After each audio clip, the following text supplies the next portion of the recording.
कर चुका है। जी आप देख रहे होंगे असमय बारिश होना, अतिवृष्टि होना, ओलावृष्टि होना, एक ही समय में एक ही क्षेत्र में अलग अलग पार्ट में, एक जगह सूखा पड़ा है, एक जगह बाढ़ आई है, कहीं पर अतिवृष्टि हो जा रही है और कहीं पर लोग एक बूंद जल के लिए तरस जाते हैं।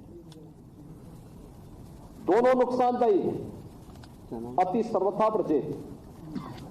और ये चीज आज हम सब जलवायु परिवर्तन के दुष्परिणामों के भुक्तभोगी हैं। आज 688 ये नवनियुक्त वन रक्षक और वन्य जीव रक्षक अगर ईमानदारी के साथ अपना कार्य करेंगे तो जलवायु परिवर्तन के दुष्प्रभाव को कम करने में एक बड़ी भूमिका का निर्वहन कर सकते हैं। और इस दृष्टि से आज आपको यहां पर नियुक्ति पत्र वितरण के इस कार्यक्रम के साथ जोड़ा गया है। आप सब जानते हैं कि नियुक्ति की प्रक्रिया संपन्न होने के बाद, यानी विभाग जब अधीनस्थ सेवा चयन आयोग या विभागीय परीक्षा के बाद या जो भी बोर्ड और कमीशन के द्वारा परीक्षा होती है उसके बाद भी जब फाइनल नियुक्ति पत्र मिलने में लगभग 1 वर्ष लग जाता था, लेकिन बिना किसी उसके लिए लेट किए बगैर आपको 6 महीने से 1 वर्ष पहले यह नियुक्ति पत्र प्राप्त हो रहा है। एक विश्वास के साथ, एक नई प्रतिबद्धता के साथ कि अगर सरकार ने आपको 6 महीने या 1 वर्ष पहले यह नियुक्ति पत्र प्रदान किया है, भर्ती की प्रक्रिया से लेकर के नियुक्ति पत्र वितरण की पूरी प्रक्रिया में कहीं भी आपको सिफारिश कराने की आवश्यकता नहीं पड़ी, कहीं भी कोई लेन देन की नौबत नहीं आई, किसी भी स्तर पर आपको नहीं लगा होगा कि कुछ लोग प्रभावित करके परीक्षा में अनुचित साधन का प्रयोग करते हुए इस परीक्षा को प्रभावित कर सकते हैं। तो सरकार भी आपसे इसी अपेक्षा के साथ कार्य करने की उम्मीद करती है। यही अपेक्षा है। लगातार पिछले 7 वर्ष के अंदर, 7-7.5 वर्ष के अंदर सरकार ने कुछ कार्यक्रम आगे बढ़ाए। जैसे आपको बताया गया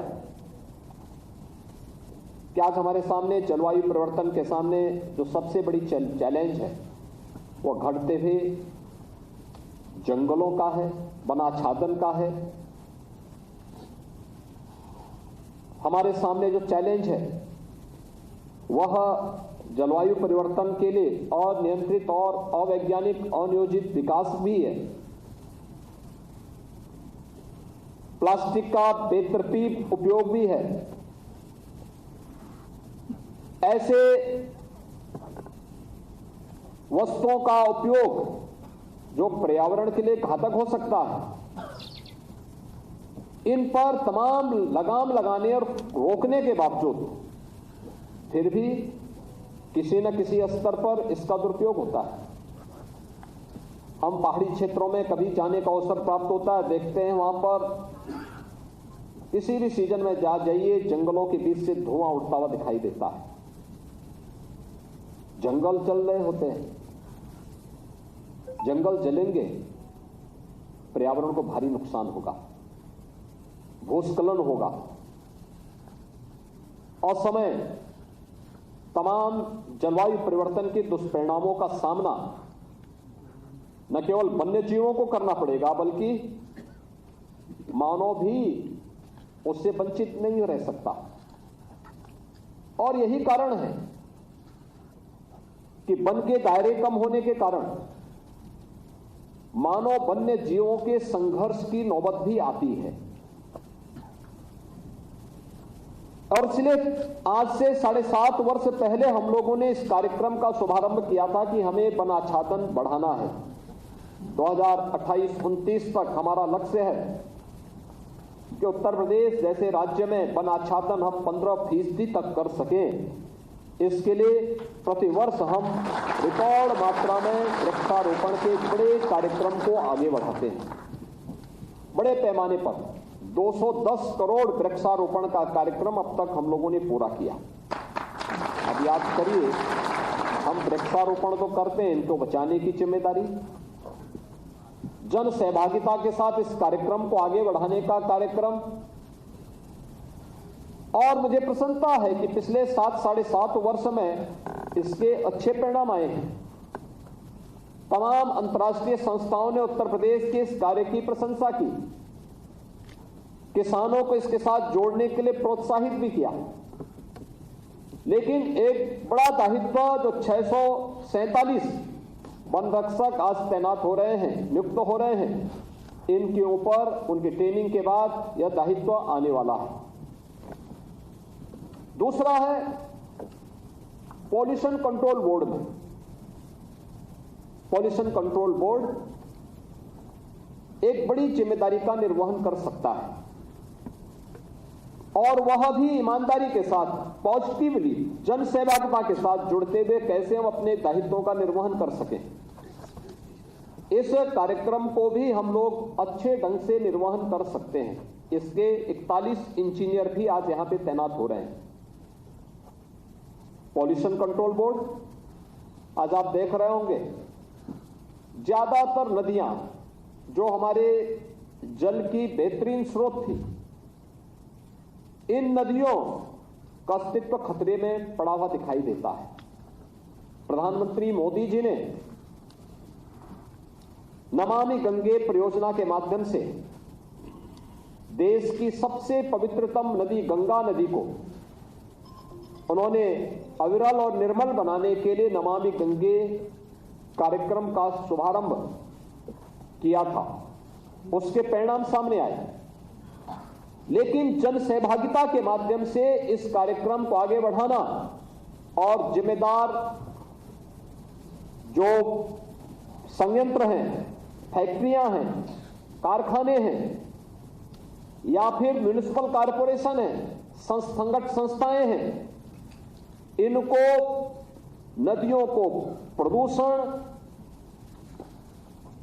से मुक्त करने के लिए किए जाने वाले प्रयासों को अपनाने के लिए तैयार करना। ये सभी कार्यक्रम अगर एक साथ निरंतर रूप से आगे बढ़ते हुए दिखाई दें तो स्वाभाविक रूप से हम लोग प्रकृति को ही बचा पाएंगे और पर्यावरण को भी बचा पाएंगे।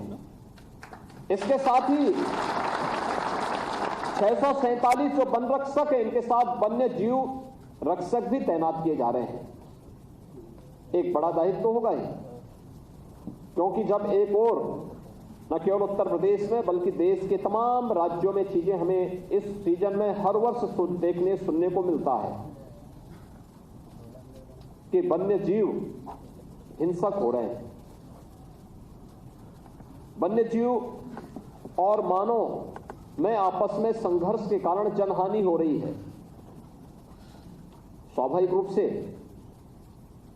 हम सब के लिए तात्कालिक रूप से चिंता का विषय बनता है, क्योंकि एक भी व्यक्ति की जनहानि एक परिवार की जनहानि होती है, समाज की जनहानि होती है। और यह जो हानि है, इसके कारण बहुत सारे परिवार अनाथ हो जाते हैं। इसका कारण क्या है? स्वाभाविक रूप से कहीं ना कहीं जब किसी वन्य जीव के कमांड एरिया में जल भराव होगा, अतिक्रमण होगा, तो वह उससे दूसरे क्षेत्र की तरफ पलायन करेगा और आसानी से मानव बस्तियां इसकी चपेट में आती हुई दिखाई देती है। हमें इसके लिए स्वयं प्रशिक्षित होना है और फिर स्थानीय नागरिकों को गाइड के रूप में उन्हें प्रशिक्षित करना है। तो अगर किसी गन्ने के खेत में या किसी जगह क्योंकि तराई के क्षेत्र में जिन जिन जनपदों में ये शिकायतें मिली हैं, ये वे क्षेत्र हैं जहां पर जंगल और खेती एक दूसरे से सटी हुई दिखाई देती है। और जब भी ये स्थिति होगी, जंगल के अंदर पानी भरा, जंगली जानवर अपने बच्चों से या फिर अपने बच्चों की रक्षा के लिए स्वयं भी जंगल से पलायन करके खेतों की तरफ आते हैं। गन्ने के खेत में बैठे हुए हैं, अगर वहां कोई व्यक्ति अपने खेत में बिना किसी सावधानी के साथ अचानक गया और उस जंगली जानवर को, चाहे वो तेंदुआ हो, लकड़बग्गा हो या टाइगर हो, उसको ये पता लगेगा कि उसके बच्चे वहां पर हैं, कोई व्यक्ति वहां, अपरिचित व्यक्ति वहां पहुंच रहा है, तो हिंसक उस समय देखने को मिलता है, हिंसक होता है, हमला करता है। अगर हम सावधानी पहले से तैयार करें कि भाई यहां पे तेंदुआ है, बाघ है या लकड़बग्गा है या भेड़िया है, यह यहां पे नुकसान कर सकता है, इसको पहले हम यहां से बाहर की तरफ कर लें। इलेक्ट्रिक और सोलर फेंसिंग उन बॉर्डर वाले सीमावर्ती क्षेत्रों में हम कर लें जो खेत और जंगल को पूरी तरह अलग अलग करते हो, विभाजित करते हो। तो इलेक्ट्रिक जो हल्के शॉक लगेंगे, उसके कारण जंगली जानवर स्वयं ही इधर नहीं आएगा, उससे दूरी बनाएगा। और वह दूरी बनाएगा स्वाभाविक रूप से खेत में कार्य करने वाले खेतिहर किसान हो, श्रमिक हो या उनके अन्य रक्षक, वे सभी सुरक्षित रहेंगे। लेकिन इसके लिए हमें स्वयं भी पहले जागरूक होना पड़ेगा, प्रशिक्षित होना पड़ेगा, फिर स्थानीय नागरिकों को गाइड के रूप में हम उसके लिए तैयार करें। वन विभाग को हम लोगों ने इसके लिए धनराशि भी दी है और मैं फिर कहूंगा कि प्राथमिकता के आधार पर उन क्षेत्रों में हम फेंसिंग, इलेक्ट्रिक और सोलर फेंसिंग करें जो जंगली जानवरों को नुकसान तो न पहुंचाएं, लेकिन उनके मन में एक भय जरूर आए। इलेक्ट्रिक शॉक हल्का सा लगेगा और पीछे भागेंगे, फिर इधर आने का साहस नहीं कर पाएंगे। हमें इसको प्राथमिकता के आधार पर आगे बढ़ाना चाहिए, जिससे जनहानि को हम रोक सकें और ग्रामीणों में, गांव के लोगों में, आम जनमानस में जो आक्रोश मानव वन्य जीव संघर्ष के कारण पैदा होता है, इस संघर्ष से हम बचा सकें। और मुझे लगता है कि बहुत आसान कार्य है। एक प्रशिक्षण, इसमें उचित प्रशिक्षण हो। कोई जानवर अचानक हमला नहीं करेगा। हिंसक से हिंसक जानवर होगा, वह अचानक किसी मनुष्य पे हमला नहीं करता। लेकिन हां, अपनी रक्षा के लिए जब उसके सामने कोई उपाय नहीं होता तो हिंसक होता है। और हिंसक तभी वह होता है जब एक दूसरे की सीमाओं का अतिक्रमण करते हुए दिखाई देता है। क्योंकि उसका कमांड एरिया में टाइगर आ गया तो स्वाभाविक रूप से तेंदुआ नीचे आएगा। टाइगर अगर भेड़िया के कमांड एरिया में आ गए तो भेड़िया वहां से नीचे आएगा और नीचे आएगा, मानव बस्ती के नजदीक आएगा। और फिर जब मनुष्यों से उसकी मुठभेड़ होती है और एक बार वह नरभक्षी होता है, तो फिर उसके मुंह में आसान सा शिकार बनाने की एक इच्छा बलवती दिखाई देती है। और हमें इसके लिए स्थानीय स्तर पर लोगों को व्यापक पैमाने पर प्रशिक्षण देना पड़ेगा, प्रशिक्षित करना पड़ेगा, इसकी तैयारी करनी पड़ेगी। याद रखना, जीवन चक्र मनुष्य के साथ साथ जीव और जंतुओं के साथ भी मिलकर के बना हुआ है। इसके बगैर इस प्रकृति के और पर्यावरण की रक्षा संभव नहीं हो सकती। हर व्यक्ति एक दूसरे पर, हर जीव एक दूसरे पर आश्रित है और इस जीवन चक्र को मानते हुए इसको संरक्षित करने के लिए किए जाने वाले प्रयासों की दिशा में हमें आगे बढ़ना पड़ेगा। और मुझे बताते हुए प्रसन्नता है कि मानव वन्य जीव संघर्ष को उत्तर प्रदेश पहला राज्य है जिसने आपदा की श्रेणी में घोषित करते हुए जनहानि होने पर 5 लाख रुपए की व्यवस्था देने की व्यवस्था की है। मानव वन्य जीव संघर्ष से जनहानि होने पर या घायल होने पर हम धनराशि देते हैं।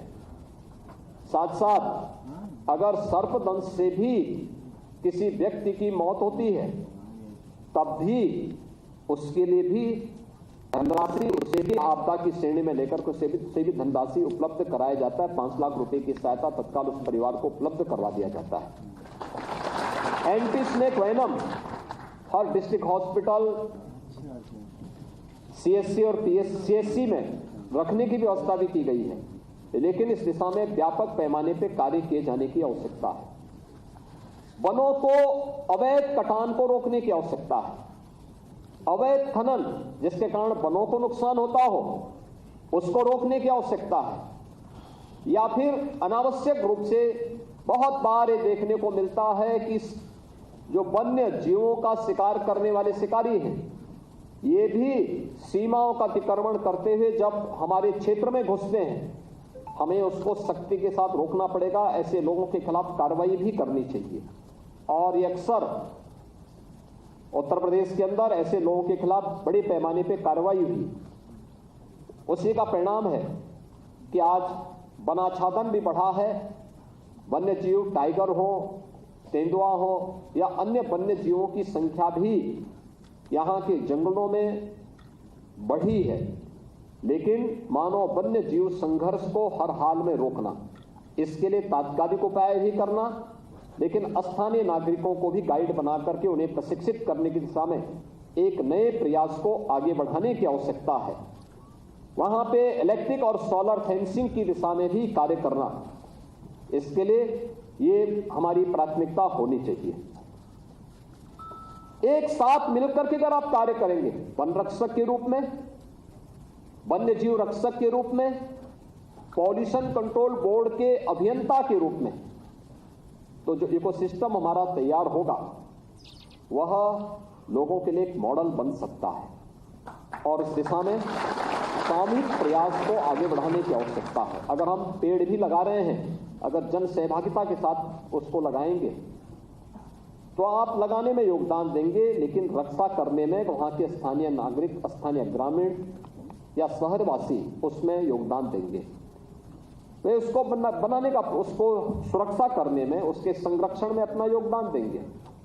जब हम केवल विभागीय स्तर पर ही इन सब कार्यक्रमों को चलाते हैं तो अक्सर क्या होता है, हम पेड़ लगाते हैं, कोई आके उसको उखाड़ देता है, कोई इसको तोड़ देता है, क्योंकि उसको पता ही नहीं। लोगों को बताने की आवश्यकता है, ये पेड़ जो लग रहे हैं, जो वन लग रहे हैं, ये जो वृक्षारोपण के कार्यक्रम हो रहे हैं, यह केवल एक कार्यक्रम नहीं है, ये जीवन रक्षा का एक बेहतरीन उपाय है जो हमें एनसीआर के क्षेत्र में नवंबर से लेकर के फरवरी तक हमेशा सुप्रीम कोर्ट की फटकार सुननी पड़ती है। स्मॉग के कारण दिल्ली के अंदर दम घोटू वातावरण हो जाता है। और उस समय का वातावरण कैसा होता है, श्वास के रोगी घर के बाहर नहीं निकलते, लगातार टेलीविजन में बुलेटिन चलती है, लगातार इस पे न्यायालय गंभीरता से सब मुद्दों को लेती है। तमाम एनजीटी और अन्य जो न्यायिक संस्थाएं और संगठन संस्थाएं, उनके द्वारा भी अलग अलग ऑर्डर पास किए जाते हैं। सबकी चिंता एक ही है, क्योंकि वहां पे बड़े पैमाने पे पर्यावरण की क्षति पहुंची है, वनाच्छादन कम हुआ है, नदियां प्रदूषित हुई हैं। सस्ता सा सरल सा रास्ता अपना दिया है कि धान की कटाई होती है, उसमें पराली पे आग लगा दो। आज इसके लिए बायो कंप्रेस्ड यूनिट लग रही है, यानी किसान आज धान का दाम तो पाएगा ही, लेकिन साथ साथ अतिरिक्त दाम वह पराली का प्राप्त कर सकता है। इसके लिए बायो कंप्रेस्ड यूनिट उसके लिए पराली खरीदने की व्यवस्था भी करता है। अच्छा दाम किसान को मिल सकता है। प्रदेश सरकार ने इस दिशा में अनेक कार्यक्रम बनाए हैं भारत सरकार के साथ मिलकर के, और उत्तर प्रदेश के अंदर हमारा प्रयास है कि हम लोग कम से कम 100 बायो कंप्रेस्ड यूनिट लगाएं। कुछ हमारी लग चुकी हैं, अच्छी प्रोग्रेस चल रही है, और मैं चाहूंगा कि पॉल्यूशन कंट्रोल बोर्ड को, संबंधित विभागों, वैकल्पिक ऊर्जा विभाग को इस दिशा में इस प्रयास को आगे बढ़ाना चाहिए, जिससे पर्यावरण की रक्षा करने में इथेनॉल, उसके माध्यम से बनने वाला इथेनॉल के निर्माण में भी उत्तर प्रदेश अग्रणी भूमिका के साथ आगे बढ़ सके। आज नियुक्ति की प्रक्रिया के साथ आपको जोड़ा जा रहा है। आपको मुझे बताते हुए प्रसन्नता है कि इस पूरी परीक्षा में हम लोगों ने बहुत पारदर्शी तरीके से अब परीक्षा के पूरे पैटर्न को बदलने का काम किया है। आपने देखा होगा, जब थोड़ी भी हम सावधानी बरत लें तो किसी नौजवान के भविष्य के साथ खिलवाड़ करने का दुस्साहस कोई नहीं कर पाएगा।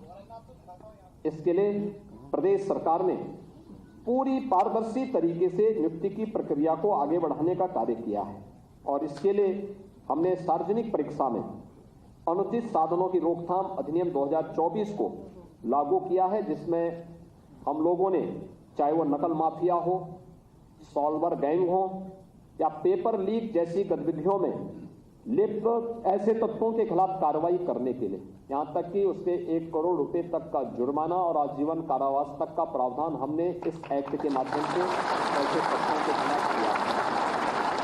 दूसरा, इसमें भी परीक्षा की शुचिता पर किसी प्रकार की कोई आंच ना आने पाए, इसके लिए हम लोगों ने आर्टिफिशियल इंटेलिजेंस का उपयोग किया है। फिर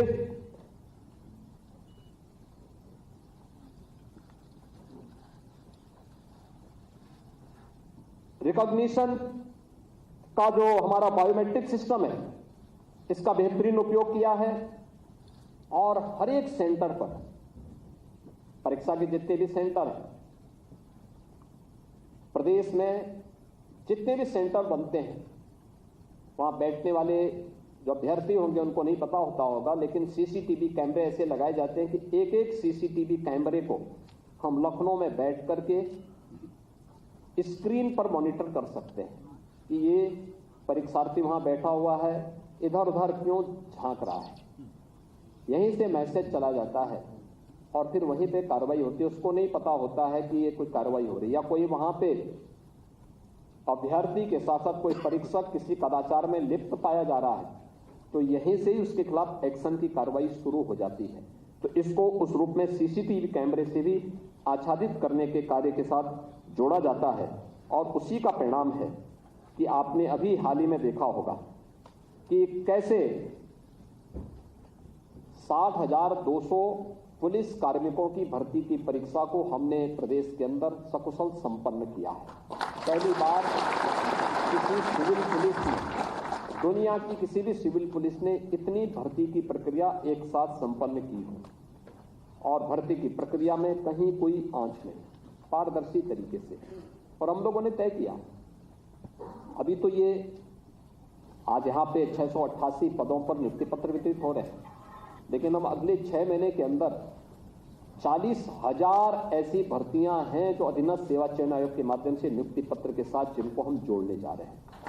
40,000 नौजवान को नियुक्ति से जोड़ना। 60,200 से अधिक पुलिस कार्मिकों की भर्ती की प्रक्रिया पारदर्शी तरीके से संपन्न होगी और जैसे ही भर्ती प्रक्रिया संपन्न होगी फिर इसमें 40,000 और नई भर्ती हम पुलिस कार्मिकों की फिर अध्याचन जारी करते हुए इस प्रक्रिया को उसी पारदर्शी तरीके से संपन्न करेंगे। उत्तर प्रदेश शिक्षा चयन आयोग का गठन हो चुका है, इसमें भी हजारों पदों पर नियुक्ति की प्रक्रिया प्रारंभ होने जा रही है। बेसिक, माध्यमिक, उच्च, व्यावसायिक और तकनीकी शिक्षा में भी भर्ती की प्रक्रिया को पूरी पारदर्शी तरीके से आगे, और उत्तर प्रदेश लोक सेवा आयोग ने भी भर्ती की प्रक्रिया को तेजी के साथ आगे बढ़ाते हुए हजारों पदों पर उत्तर प्रदेश के युवाओं को भर्ती के साथ जोड़ने की कार्रवाई, सरकारी नौकरी के साथ जोड़ने की कार्रवाई को आगे बढ़ाया है। जहां आवश्यकता पड़ी है वहां पे उस प्रकार का रिफॉर्म भी किया गया है।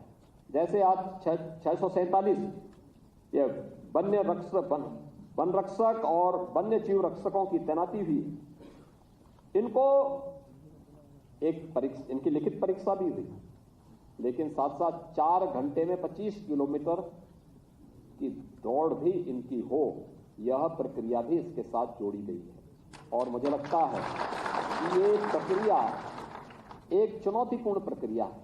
यद्यपि शारीरिक दक्षता तो होनी चाहिए, लेकिन फिर भी उसमें तमाम चीजों में जहां शिथिल करना था वहां शिथिल करने की कार्रवाई की गई, जहां पे सख्ती करनी थी वहां पर सख्ती करने की कार्रवाई भी की गई, लेकिन युवाओं के साथ किसी प्रकार का खिलवाड़ न हो, यह व्यवस्था करने के साथ ही ये पूरी प्रक्रिया को हमने आगे बढ़ाया। और आज इसी का परिणाम है कि जो 688 पदों पर नियुक्ति की प्रक्रिया हुई है, इसमें 124 से अधिक केवल बालिकाएं सेलेक्ट हुई हैं, जो अपने इस दायित्व का निर्वहन इस फील्ड में भी करते हुए अपना योगदान देंगे। आपके सामने ये चीजें कुछ मैंने बताई, कैसे कैसे भर्ती की प्रक्रिया के साथ हम जोड़ रहे हैं। लेकिन मैं आप सबसे एक बात जरूर कहूंगा, एक क्या 2017 के पहले भर्ती की प्रक्रिया को इतनी पारदर्शी तरीके से, इसके साथ सुचितापूर्ण तरीके से करना संभव था? कभी नहीं, वो संभव ही नहीं था। क्योंकि उस समय तो जितने आयोग थे, जितने बोर्ड थे, वे स्वयं ही दागी बन चुके थे। उनके ऊपर तमाम प्रश्न खड़े हो रहे थे। उनके द्वारा किए जाने वाले कार्य उस समय स्वयं संदेह के घेरों में थे और आज भी तमाम की सीबीआई की इंक्वायरी आज भी चल रही है। स्वाभाविक रूप से उन्होंने उस समय ईमानदारी पूर्वक कार्य नहीं किया, युवाओं के भविष्य के साथ खिलवाड़ किया। उस समय सरकारों की कार्य पद्धति ऐसी थी जिन्होंने न केवल युवाओं के भविष्य के साथ खिलवाड़ किया, बल्कि प्रदेश को पहचान के संकट के दौर से भी गुजारा था।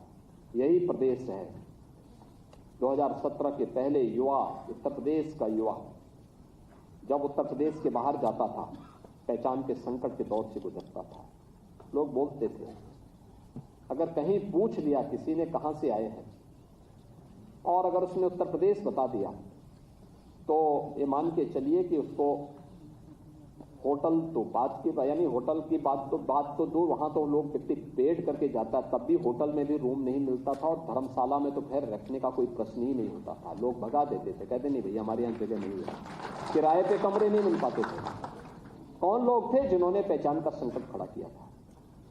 ये पहचान का संकट वही लोग खड़े करने वाले हैं जो लोग पेपर लीक करने वाले गैंग के सरगनाओं को अपने शागिर्द बनाते थे, जो लोग नियुक्ति की, भर्ती की प्रक्रिया निकलने के साथ जिनकी सूची भी चली जाती थी और उस सूची के साथ ही उनके द्वारा वसूली भी प्रारंभ होती थी। किसी गरीब के बच्चे को, किसी मेरिटोरियस छात्र को जो अपनी योग्यता, अपने क्षमता से आगे आना चाहता है, उसको नियुक्ति नहीं मिल पाती थी। नियुक्ति बैकडोर से होती थी, सूची जारी होती थी, अलग अलग लोगों के परिवार के अलग अलग लोगों की सूची अलग जाती थी और फिर उन्हीं लोगों का सिलेक्शन होता था, बाकी लोग देखते रह जाते थे। युवा आत्महत्या करने के लिए मजबूर होता था। इस प्रक्रिया को पूरी सख्ती के साथ रोका गया। जो भी इस प्रकार की बेईमानी में लिप्त थे उनके खिलाफ कार्रवाई की गई। स्वाभाविक रूप से जिन लोगों ने कभी अच्छा किया ही नहीं, तो जब अच्छा होगा तो उनको बुरा तो लगेगा ही, क्योंकि वे एक्सपोज हो रहे हैं और इसलिए दुष्प्रचार का भी सहारा लेते हैं। तमाम दुष्प्रचार करेंगे, तमाम प्रकार के अनुगल प्रलाप करेंगे। उनसे ही पूछा जाना चाहिए जब उनकी सरकारें थी तब क्या कर रहे थे, क्यों नहीं भर्ती की प्रक्रिया पारदर्शी तरीके से संपन्न हो पा रही थी और क्यों बार बार न्यायपालिका को इन भर्ती की प्रक्रियाओं को रोकना पड़ा था। याद करिए, हम लोग आए तो 1,55,000 से अधिक तो केवल पुलिस के कार्मिकों के पद खाली पड़े थे, जिनको हमने एक समय सीमा के अंदर पूरा भर दिया। वे सभी पुलिस कार्मिक आज के दिन पे फील्ड में अपनी सेवाएं प्रदान कर रहे हैं। 1,64,000 शिक्षकों की भर्ती बेसिक, माध्यमिक और उच्च शिक्षा में हम लोगों ने संपन्न की। क्यों नहीं भर्तियां 17 के पहले संपन्न हो गई? अधीनस्थ सेवा चयन आयोग, माध्यमिक शिक्षा या उच्चतर शिक्षा चयन आयोग से जुड़े हुए या उत्तर प्रदेश लोक सेवा आयोग या अन्य भर्ती बोर्ड से जुड़े हुए चयन की प्रक्रिया में जो 6.5 लाख नौजवानों को प्रदेश के अंदर नौकरी मिली, ये 2017 के पहले क्यों नहीं मिल पाई?